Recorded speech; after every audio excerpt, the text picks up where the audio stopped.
नमस्कार। आज के सत्र में हम सीखेंगे कि फिक्स्ड इनकम में एक टॉपिक है जिसका नाम है मैकॉले ड्यूरेशन करके। तो उसका मतलब क्या है, उसका यूज़ क्या है, तो हम वो समझेंगे। बेसिकली जो हम यील्ड टू मेच्योरिटी है वो रिस्क जो है प्रोड्यूस करती है। हमें पता है कि इनवर्स रिलेशनशिप होता है बॉन्ड प्राइस और यील्ड टू मेच्योरिटी का। तो हम जो मैकॉले ड्यूरेशन है वो प्राइस रिस्क को जो है वो ऑफसेट करता है री इन्वेस्टमेंट रिस्क से। तो अब इसी के साथ हम मॉडिफाइड ड्यूरेशन भी सीख लेंगे कि मॉडिफाइड ड्यूरेशन क्या होता है। तो सबसे पहले हम समझेंगे कि मैकॉले का ड्यूरेशन है क्या। तो बेसिकली कुछ है नहीं ऐसा। ये वेटेड एवरेज ऑफ टाइम है। कि जो प्रॉमिस कैश फ्लो आपको मिलेगा तो उसको रिकवर करने का कितना जो है टाइम रहेगा। तो जैसे आप स्क्रीन पे देख सकते हैं, मैंने बॉन्ड की कैलकुलेशन कर रखी है जिसका 20 ईयर्स का टाइम फ्रेम है, यहाँ पे आप देख सकते हैं। और 40-40 रुपए का ये लोग कूपन दे रहा है 4% की। ये पार बॉन्ड है, तो इसलिए 40 रुपये और 1040 पे आप देखेंगे कि ये इसकी प्रेजेंट वैल्यू है प्राइस। और मैंने इसको सिर्फ डिस्काउंट कर रखा है और कुछ नहीं। तो ये 40-40 रुपए के ये सारे एन की वैल्यूज है, 1 2 3 4 5 6 एन से लेकर 20 तक। 40-40 रुपए के आपको कैश फ्लो दिख रहे हैं इधर।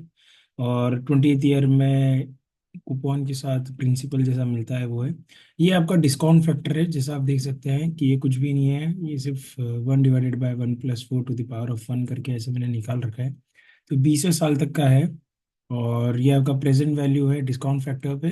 जब आप इसको ऐड करेंगे तो आपके पास प्रेजेंट वैल्यू ऑफ बॉन्ड आ जाएगी। ये T0 की बात हो रही है। आपने इतने में खरीदा है 1000 रुपये में इसको। ये जो है वेट से, तो ये थोड़ा समझने वाली चीज़ है कि जो आपके प्रेजेंट वैल्यू की जो वैल्यूज आई है, ये आपके बॉन्ड में कितना परसेंट जो है वो वेट करता है। तो ये 3.8% करता है। कैसे? ये अब आपको अच्छे से दिखेगा थोड़ा। तो ये आपको दिख रहा होगा कि 38 डिवाइडेड बाय 1000 करेंगे तो आपको 3.846% के आसपास मिलेगा। सेम चीज़ मैंने जो है पूरे सालों में करी है। तो यूजुअली जो कैश फ्लो है वो हमें 20th ईयर पे मिलता है, लेकिन मैकॉले ड्यूरेशन के थ्रू हम क्या करते हैं, ये देखिए एवरेज पीरियड निकाला है मैंने। एवरेज पीरियड कैसे निकाला? जो टाइम है एक साल को मैंने मल्टीप्लाई किया है 3.846% से। और जब मैं इन सब को मल्टीप्लाई कर ऐड करके और मल्टीप्लाई करता हूँ तो मेरे को 14.13 एक टाइम फ्रेम जो है वो मिलती है। तो ये समझना बहुत जरूरी है, इसी को हम मैक्यूले का ड्यूरेशन बोलते हैं। तो अकॉर्डिंग टू मैक्यूले ड्यूरेशन ज़रूरी नहीं है हमें 20 साल वेट करना पड़े हमारे सारे कैश फ्लोज को रिसीव करने के लिए।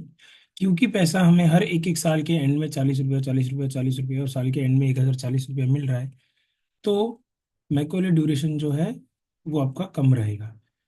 जितना छोटा आपका बॉन्ड रहेगा, फॉर एग्जांपल अगर यदि आप 5 साल का बॉन्ड लेंगे या 4 साल का बॉन्ड लेंगे, तो यूजुअली 4 साल के बॉन्ड में आपका मैक्यूलर ड्यूरेशन 3.6 3.7 होगा, जब 4-5% की आप यील्ड टू मेच्योरिटी या कूपन रेट जो है वो आप बोलेंगे।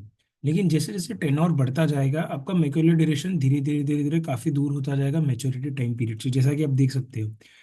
असल में मैच्योरिटी पीरियड आपका 20 साल का है, लेकिन जस्ट बिकॉज हमने मैक्यूलर ड्यूरेशन निकाला है हमें 14 साल यहाँ पे जो है वो देखने को मिले। तो ये बहुत जरूरी है समझना।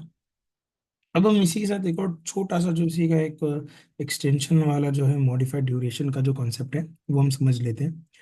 तो सिर्फ दो चीजें हैं मॉडिफाइड ड्यूरेशन में, एक लीनियर एस्टिमेट होता है ये। इन practical life bond convex in nature होता है। मतलब जो उनका रेट यील्ड टू मेच्योरिटी का चेंज है उससे प्राइस जो है वो ज़्यादा बढ़ते हैं, ना कि लीनियरली 1% ज़्यादा होगा या 1% कम होगा तो प्राइस डिफरेंस सेम से नहीं बढ़ेगा। लेकिन मॉडिफाइड ड्यूरेशन ये बोलता है कि 1% change in yield to maturity कितना जो है आपका बॉन्ड प्राइसेस में चेंज होगा। तो ये एक्सरसाइज भी हम इसमें करेंगे। तो इसका फॉर्मूला जो होता है वो होता है मॉडिफाइड ड्यूरेशन का Macaulay duration divided by 1 plus yield to maturity, जो उसकी ओरिजिनल यील्ड टू मेच्योरिटी। तो हमने इस एग्जांपल में 4% की यील्ड टू मेच्योरिटी ली है। तो ये यहाँ पे जैसे आप देख सकते हैं मैंने कर रखा है कि आपका जो मैक्यूले ड्यूरेशन निकला है 14.1339 या 14.134, उसको मैंने डिवाइड कर रखा है 1+4% से। तो मेरे पास कुछ आंसर है 13.59। इसका क्या मतलब है? इसका मतलब ये है कि अप्रोक्सीमेटली 1% जो यील्ड है, यदि ये यील्ड 5% हो जाए तो बॉन्ड की प्राइस जो है 13.59 रुपीज से ऊपर नीचे होगी। अगर वो बड़ी है तो ऑब्वियसली कम होगी। अगर वो कम हुआ है, लेट्स से 3% हो गया है, तो ये 13.59% से, 13.59 रुपीज से, अगर इसकी करेंसी रुपीज है तो ये रुपीज में जो है इंक्रीज या डिक्रीज हो रहा है। तो काफी छोटे से ये टॉपिक था। उम्मीद करता हूँ मैं आपको समझा पाया।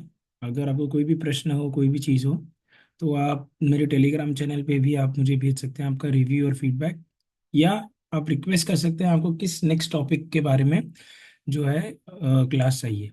Thank you.